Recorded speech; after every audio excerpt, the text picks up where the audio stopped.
Look, everybody on the cast is at war, and this got me on the edge of my seat. Y'all ready to talk about it? Cue the music. Oh yes, bitches and hoes, I'm back.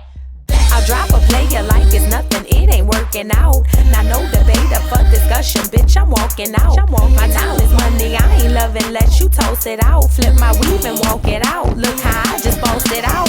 Now come on baby, why you bugging, we can't talk it out. I keeps it moving, I ain't tripping, lost another spouse. I'm just a boss, it's in my blood, no I won't scream or shout. Grabbing my keys. Cause oh yes, bitches and hoes, I'm back. Back with another video a few days later. You know, but we here to talk about Raising Kanan Season 2, Episode 8 review. Girl, look, this episode was so good, and from what I'm understanding, the 8th episode is always the best episode. So let's get into it. So we pick up sort of where we left off. Dominic, the racist dude who did the hit with Marco, he's falling into the hospital. Now, in my opinion, I think he should have stayed in the bushes and just let live and let God. But he apparently wants to be, you know, taken out by the hands of Sal, because that's the only way I can see this working out. Rock pull up on Palomar, which is Kanan's girlfriend's mama, and basically put that thing to her head and said, Heifer, I was told what you was doing with my son, and I heard this is what you do around here. Play with him if you want, and I'ma cancel Christmas. It's basically what she said. Now the lady is over there saying, I didn't really do nothing. She was like, stop lying, I know you did. She put that piece to her head, and I think she got right. Now Famous is in the doggone corner watching all of this as it goes down. And when she leaves out, she tell Famous, go your ass to school. Because Famous ain't been in school for at least a couple of weeks. On the flip side, Neek is over there telling Marvin that he knows all about Marco getting popped. And Marvin was like, boy, what you talking about? Well, Neek had a conversation with him, and he actually asked about you. So Neek is able to put 2 and 2 together, Marvin. You really stepped in at this time, Marvin. You really did. But he let him know you need to be worried about his partner, talking about Dominic, because he was saying that if he alive, you dead. Basically, is what he was saying. Because the dead could talk, even if they didn't find their body. If they don't find their body, the dead could talk. Now, this got Marvin scared as hell, as you should be. And Neek is going to use this to his advantage. Moving on, Scrap Mama's pull up on Kanan like she's doing a drive-by at the doggone, the bus stop. And for the life of me, Rock got all this money. Why is Kanan on the bus? That's another story for another day. But anyway, she pulled up on Kanan and was like, I'm Scrap Mama. And I'm trying to figure out why your mama not doing nothing, because we all know that my son didn't commit the big S. And Kanan was like, well, that's what the police said. She said, I don't give a damn what the police said. You know and I know that it's more than that. My son wouldn't do that. And it's funny that your mama ain't making no moves on it. Now, your mama, you better talk to her, because if she don't make a move, I'm going to make a move. Now, listen. Nothing like a hurt mother. So I understand you get, you get that type of, what do you call it, courage that come from somewhere you ain't even know you had it. But Scrap Mama, I don't think Rock is the tree you want to bark up. But go ahead on and talk your talk. Anyway, we move on to the next scene. Laverne goes to see her mama, and the whole church is there to greet her. And immediately I say, oh Lord, it's an intervention. Because I know how them church folks is. If you go to church, I'm sorry, not sorry, y'all crazy. So she gets upstairs, and the mama said that they're there to basically heal her. And I said, here we go. Here we go. Well, she gets up there.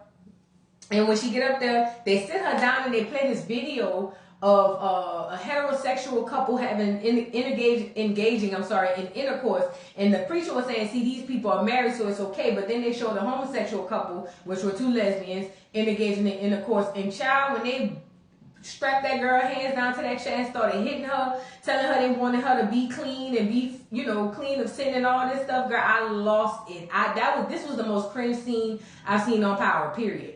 And then Kenya, her mama, is trying to be like, wait a minute, we didn't say all this. And the preacher was like, you want her to live or you want her to die? See, this is the doggone hold, the psychological mind fuck that religion has on people. Yes, it has you believing that you're supposed to accept nothing and all of the worst on earth because there's a better life in heaven. And while you accepting nothing in the worst on earth, you supposed to just basically suffer. Yeah, suffering is good because it's going to be better in the off life.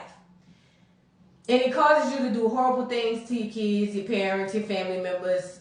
Listen, I know I'm a child whose mother has gone through countless of religions. And I'm talking from Jehovah's Witness to doggone Hebrew Israelites. That's one of the main reasons why you will never catch me practicing nobody's religion. I don't care. I believe in God. I have my own relationship with him. Don't need to talk to the middleman to get to him. Say what I said, and don't need to go in the church to do that either. But anyway, that was wrong. And I think, Kenya, this way you told your draws with Juke. Juke ain't gonna forgive you for this. And this could be why Juke turns into the Juke we know on Power. I'm just saying. But anyway, we move on to the next scene. Lulu pull up on the DJs that he paid and asked him why they ain't played Ziza music. Well, the DJ was like, well, shit, let her come up here and, you know, spend a little time or whatever, and I might could get it played. Now, she over there laughing and smiling, and made Lulu put that pistol on him and put it in his mouth and say, you gonna play us 4 or 5 times a day. Well, I think you need to do that. Lulu don't play when it come to that. It better be on repeat is what he said. On the flip side, Rock and Cartier is at dinner, and the boy Abe calls Cartier and says he needs his help. He needs, I think, a lawyer, a bond, or something to get out. He's fucked up right now. And Cartier trying to impress Rock was just like, man, I'm tired of, you know, I can't help you, man. I'll hit you back when I got time. Hangs up the phone with the dude Abe. Now, Rock, at the same time, she's paying attention to all this because you know she's about to use this to make it backfire on Cartier because she's going to go right back and backdoor Cartier to Abe. You know that's how she do. But he basically telling her he needs to sit a while and figure out and think about what he's done. He gonna have him wait. Child, moving on. Marvin called to see where Dominic at. If Dominic is in the hospitals, he calling all the hospitals in the city of New York, but it's hard because it's a black man on the phone asking about some random white man who could have came in there being shot. Now, you know this is before the age of technology we have today because they would track Marvin ass down so fast. Child, let's move on. Detective Howard go talk to Captain about Bert running up in his business. So he done had enough. She's stopping people. She doing the most. So he goes to talk to the captain and was like, look, Cap, Bert tripping. She going, check my background. She talking to all my people, trying to find out stuff, digging in my past, and no officer likes their past dig into. Well, I find that funny as y'all dig into everybody else's, but neither here nor there. The captain understood. And he said, you know what's crazy? First he tried to write it off and say that's how she is, but he was like, no, I thought about it, and the little white girl from uptown who OOD, talking about Juco lady, her daddy is now saying that Bert probably around here planting drugs on these girls and these kids to get them, arrested. Basically, that she around here pressing these kids. So he was like, I'm gonna talk to her, cause like Howard said, nobody wants their past dug into. I don't want my dug into either, and I don't think nothing is on them. But still, I wouldn't want mine dug into either. Moving on, Kanan goes to see Famous, and then he basically asking Famous, where the hell you been? It's been 2 weeks. We ain't seen you in school. Famous acting like it ain't been that long. But then Famous lets Kanan know, but he was like, Kanan, your mama came by here and basically almost popped Palomar upside her head for screwing you. She took care of it and she was scared. So now Kanan goes rush down the hall because he didn't find he had his good first piece of pork. And he's trying to convince her that Rock ain't gonna do nothing. And I said, boy, the lies you tell. Why is you lying to that lady, telling that lady your mama ain't gonna do nothing? Boy, bye. Hell, even she said, I knew who your mama was. That's why I liked you and I messed with you. Like, boy, I'm not dealing with you. And you can tell she wants to because she's a little pedo. But this is the wrong kid, basically. Because like Rock said, you do it to all them other kids, but not mine. As she should. So she done slammed the door on Kanan. His little heart broken because now his first piece of good pork, he ain't going to be able to get it no more because Rock done put that pistol on him. Child. When he goes back to the doggone apartment, Famous has his papers and was like, yo, why you got this test with a paternity test if oh boy your daddy? Like what and who these initials is? Like what's going on? Kanan was like, why you going in my shit? And he was like, listen, man, I was just trying to see if I had homework. Boy, you wasn't doing no damn homework. Let's move on. So Sal asked Neek who Marco was working with. Sal put up on Neek and was like, look, I need to know who my son was working with. Who set up this hit with him and what's going on? Neek is trying to play like he don't know because Neek don't want to mess up his best interest right now, which is Rock. But he also don't give a damn about Rock. But, he said, I'll find out for you, Sal. And then, Marco said, listen, not Marco. Sal said, I'm going to kill whoever it is that was in on this with my son or had him go do this. He's a mess up, but he's mine. Moving on, Ziza asked Lou if they want to smash. Now, they're down there in the studio. Cause all she want to do, that little pulled pork just stay on hot and ready like a Little Caesar's pizza. So she down there trying to get some more peen, and Lulu ain't here for it. He busy. But then when the song come on, he went on and jugged her up. Now this is what I thought about, cause I ain't seen nobody grab for no protection. This is coming right off the heels of HIV. Lord, you couldn't pay me to be out here free balling like that in the 90s. I'm sorry, but yeah, they would go ahead on and make love to the fact that her song is on the radio, even though he paid for it, if you know what I mean, in more than one way. Anyway, we move to the next scene. The captain called Burks into his office. All right, he called her in there and was like, "Look, Burke, what the hell is you doing? You're around here snooping in people's stuff. Leave these folks alone. These people don't want to be bothered with you."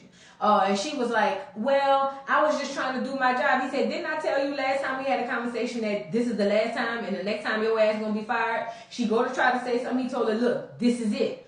Do not be snooping up in people's stuff. Not nobody's stuff. Because these people is around here saying you harassing and doing all this stuff to these kids. This your last warning, basically. You're done. Don't even do it." So now she's feeling some type of way, because before she went in there, she asked Howard, "Well, what you think this about?" And he was like, "Oh, probably overtime." That was so lame. That's why when she came out, she looked at him like, "Boy, you's a bitch." I would have did the same thing. At least let me know what it is. Don't, whatever. But anyway, the captain said he watching her ass, and she better not mess up, if it makes sense.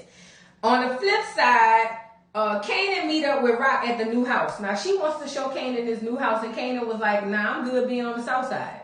You know, you can take the hood out of the little nigga, but you can't take the little nigga out the hood, you know." Oh Lord. Anyway, but she was like, "It's ours." He said, "No, it's more like yours." So now Kanan is finally fed up, and it took the older good pulled pork to be taken from him for him to finally be fed up. Not the fact that she lied about his daddy. Not the fact that she lied about killing people. Not the fact that she lied about all the things she's lied about. The pulled pork was what got him up to here. You get it? So now he's telling her, "No, this is more like your house." And so he tells her that, "Look, I was told that you went down there and threatened Palomar. Why you do that?" She was like, "Because they have to sleep with all them young boys. It needed to be done." And he was like, "Well, why you ain't just listen to me or ask me about it?" "Because I'm the mama. I don't have to ask you, boy, please." And then furthermore, you a kid. You don't know what it is you doing. Like, you don't know what you want. And then he go, "How you know I know? How you know what I want? Because you want to..." Long story short, Kanan did all that preaching and acting crazy. And when she put him on the spot, I said, "Man, look, say what it is." Because he was over there hollering, "You said there was no more secret." She said, "I did. And if you got something on your chest, get it off." Kanan bitched up and didn't say nothing, talking about you got a nice house. He going to stay by Famous.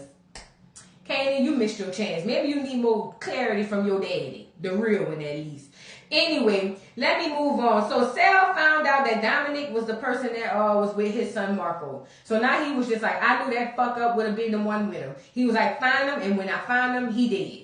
Now let's move on.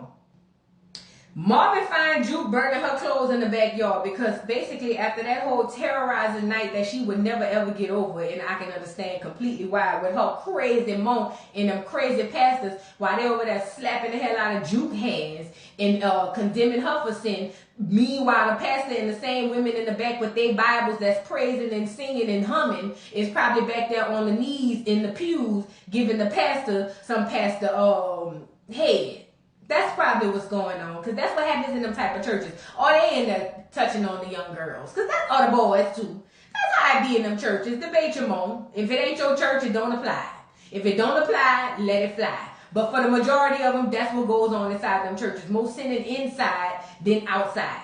Nevertheless, I went on a tangent. So Marvin walks up behind her and was like, "You good? Like, what is that?" And she was like, "This all the stuff my so-called mama bought. Like, I'm done. Like, I'm done. We ain't got nothing else to talk about." Okay, Kanan goes to knock on Famous door, but Famous ain't home. Now Sal goes see Dominic in the hospital and basically asked him what happened. Dominic finally comes clean and was like, "You know what? I went with Marco on the job and it went left, basically. But I didn't do it. It just went left." So now Sal was like, "Well, who sent y'all on this job?" And he was like, Duh, it was that that nigga boy from the nigga bitch. That's what they said, not me. He was like, it was him, her brother. That's who it was. So now Sal is pissed. And he's telling Sal, as soon as I get out of here, I'm riding for you. Just let me ride for you. You know, I'll die for you. And I'm thinking, you is gonna die for him. You just don't know it yet. But Sal was like, nah, get your rest, bro, get your rest. But when Sal walked out of that damn hospital, the other dude, his little right hand said, I told you to kill her way back then. What are we waiting for? Sal said, don't worry about it. We gonna get her ass now and make sure he never see the light of day. Cancel Christmas for Dominic too. I said, Lord, we is at war. We move to the next scene. Kanan tells Howard he need a place to stay because Famous ain't at home. So he goes knock on Howard, though, Detective Howard that is, and say he need a place to stay, aka his real daddy. So he let him sleep on the couch. Moving on, they go back to, I tell your mom, go back and smother and kill Dominique. We already saw that coming. Rock sees Kanan ain't home. So she goes in the bedroom to look and to see like as if he's going to be 5 laying in his bed, sound asleep with the lullabies playing. But he ain't there. He gone, fat. He gone. And it's all because you lied. The lies. That boy's smart enough to know, but none of y'all got the balls enough to just say, I know you know, or you know that I know. That's my problem with both of y'all. Moving on, Marvin and Juke pull up on Kenya. Now, Marvin pull up to Kenya was just like, I told you to stay away from my daughter. Kenya's whole thing is, boy, bye. I'm trying to save my daughter from sin. He was like, what, is saving your daughter from sin the same as when you leave your daughter to go get some NFL dick? Is that the same? So, pop, she slapped the shit out of Marvin. And I think if it wasn't for, I'm gonna call that girl her real name. But if it wasn't for Juke jumping out of the doggone car and running over there and stopping him, I think Marvin would have gave her a 2-piece in a biscuit. I think he would have. So now she's like, Laverne, I'm so sorry. And Laverne was like, girl, you dead to me. You ain't got nothing to talk about. We ain't got no talking to do. And she was like, I love you. She was like, you can't love me. After what you just allowed them people to do, you don't love me. I'm just trying to save you. Let me tell you something. LaToya Lucky, you did a damn good job, girl. You is low key. The girls is not really appreciating the stuff you bringing down here to the screen, LaToya Lucky. Come on now. But basically, Juke said, baby, it's over, baby. I don't need you because I don't want to live in a world where we just got to swallow shit all for a better outcome later on down the line. Didn't I say that? Juke said, I ain't swallowing your shit. Definitely ain't doing that. I was good before I met you and I'm good without you. Bye, fat. So now she's left crying and looking all crazy. Girl, pick up your tears in your Bible, fat. That'll help you through it. Let's move on. We move to the next scene. Howard wake up Kanan on the couch and he was just like, bro, I ain't want to like really press you last night, but why are you over here? And Kanan was like, I just don't want to be by my mom. And so Howard was just like, okay. But now Kanan's whole thing is, can I just find a back door to go out? Because it's daytime, I want nobody to see me coming out the cop's house. And so Howard was just like, I guess, sure, you know. But they're definitely going to have another talk. I think Howard felt some type of way, but he didn't want to say nothing. He didn't want to press it. We move to the next scene. Bert run up on Rock in the grocery store. And for the life of me, I don't understand why you haven't gotten the memo that these people will really push your forehead back. Make it make sense. You are messing with people that will really put your forehead back. Hell, your partner will push your forehead back, and you don't even know it. Leave Rock alone. But Rock is in the grocery store. She over there talking about, you know, your husband or ex or your partner or Howard or whoever wasn't informing. And Rock was like, first of all, I don't know what you're talking about, nor do I care, girl. Get out my face. Get out my face. Like, girl, like, what are you doing? And you know, Bert, you are silly. You are slow silly too. You silly. You barking up that tree that's definitely gonna fall on you. Let's move on. We move to the next scene. Marvin goes over to try to make amends with Juke. So he got Juke in the car, and Juke is getting ready to get out. He was like, listen, I really want to make this better. You know, I think it's time that we basically get back on the good foot. Juke was like, I hear you, but I ain't trying to do all that today. So he was like, okay, well, just let me know and I'll hit you later. And then he immediately called himself and was like, wait a minute, I'm so sorry. Words mean a lot. Words have impact. Wrong choice of words. I'm saying I'm going to call you later. I'm trying this new thing. I want you to understand that I'm working on this. I'm really trying with you because I want to have a relationship with you. Juke, for the first time, actually sees that Marvin is actually making a real change in his behavior and wants to have a relationship with her more than anything. And she's accepting of that. It even made her crack a little smile. So when she gets out the car, she was like, we'll talk. He beats himself up because he was just like, man, I got to get better at my words. I got to get better at my words. He's like me. I always replay conversations and beat myself up about things I say. Anyway, we move on. Juke find Kanan packing up for Famous's crib. So she sees Kanan in the house packing clothes so he can go down to the Famous house. And she was like, bro, where you going? He was like, I got to get out of here, bro. This lady been lying to me. Like, it's just too much. Juke's whole thing is, boy, your mama love you, yeah. And whatever she lying to you about is because she love you. Everything she do is because she love you. And he was like, you know what's crazy? I believe she tell herself that to justify the BS that she's doing. But it ain't for me. It's for her. Basically. He was like, but I ain't got time. I'm going down to the Famous house. And she was like, well, you sure packed a lot of clothes. He said, yeah, I need a little wait. I need to get away for a little while. So I guess Juke had to accept it, especially coming off the fact that all the stuff she just had going on with her two parents, especially Kenya. And she said, well, you know what? Pack you some extra drawers because Famous over there living like a crackhead and he don't wash no clothes, child. You're going to need an extra pair of drawers. So she helped him pack. Shout out to Juke being a good cousin. Now, moving on, Rock asked Neek what Sal want. She was like, you the Italian mob whisperer. What do you want? And so Neek was like, shit, I don't know. Ask him. And Marvin over there is like, he about to choke on the apple seed. And he goes, I don't know. It could be anything. You know, it's a whole lot of stuff. And then somebody said they heard about the stuff with, what her name, Tony or Tommy, the white girl, and all that stuff. And they don't know who it was. And then Neek was like, bro, stop capping, bro. At the end of the day, it was Marco and his partner. And his partner got away and Marco got popped. And somebody sent him on a hit. And I'm saying Marvin. This is where Rock finds out that her brother sent him on the hit that went left. Marvin looked like he shitted his pants. And he probably did, as he should. But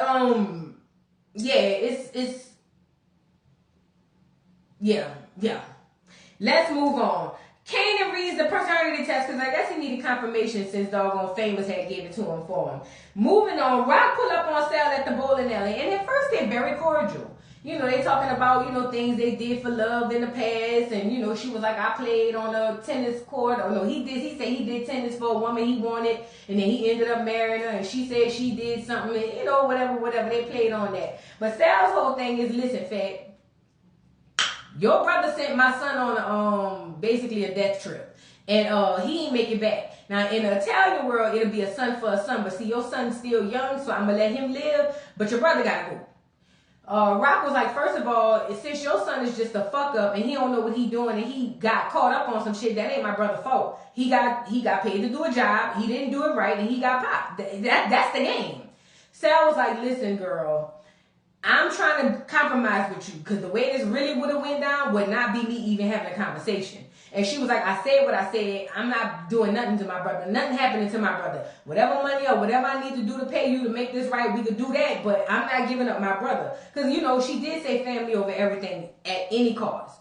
So now Sal was like, why are you doing this? Is it because you're a female in a male-dominated field? You feel like you got to puff your chest out and, grab your cojones? And she was like, you just like a nigga. A nigga always think a female doing something for them. It ain't got nothing to do with you. This is who I am. And I was like, you better preach, Rock, preach. So she walks away and said, condolences to your family. He said, and to yours too. And I said, oh, Lord, the war has officially started. They done declared war. Lord, somebody watch everybody. Now, on the flip side,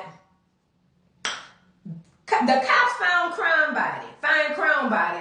And I'm just like, Lulu, you is slipping on your pimping. Bad enough you ain't selling drugs right. You ain't doing nothing with the business right. And you gonna pop this dude and get him and have him where he washed up on shore. And they found the ID. I mean, not an ID, a business card, so they know it's Crown. They coming right back to you.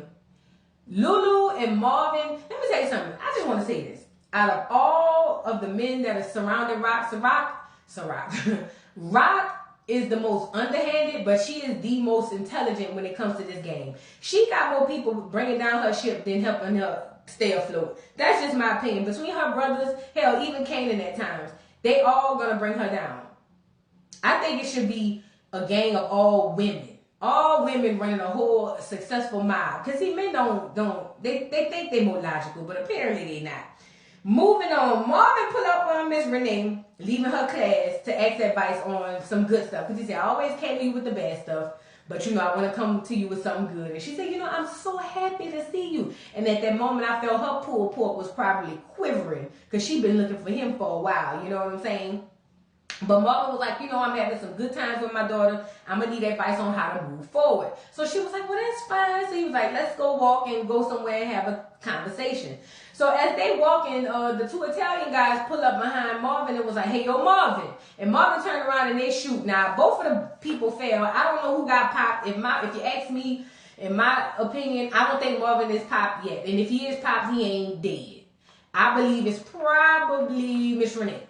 That's what I believe, and that's gonna fuck with Marvin too, because Marvin really liked her too, and he really needed her in this journey he's going on with what's her name, with Juke, and I think that's where it's gonna mess Marvin up. But yeah, in my opinion, I think it's Miss Renee and not Marvin. But we'll see, child. Cross your fingers. Anyway, that was the end of the episode. By the time all this dust settled, Rock is gonna put her foot so far up Lulu and Marvin's ass, they're going to be spitting out doggone souls. Say what I said. But y'all drop down in the comments and let me know what y'all thought about this week's episode of Raising Kanan. Can't wait for next week. I'm gonna try to do this review early because I need to watch this and see what's going on. Please don't forget to like, subscribe, hit the notification bell. Follow me on TikTok, and I'll see you hoes later. Bye. Mr. Carroll, how you give the voodoo dog time to talk? I don't get no fucking time to talk. Who the voodoo doll is? The nigga you just had up here.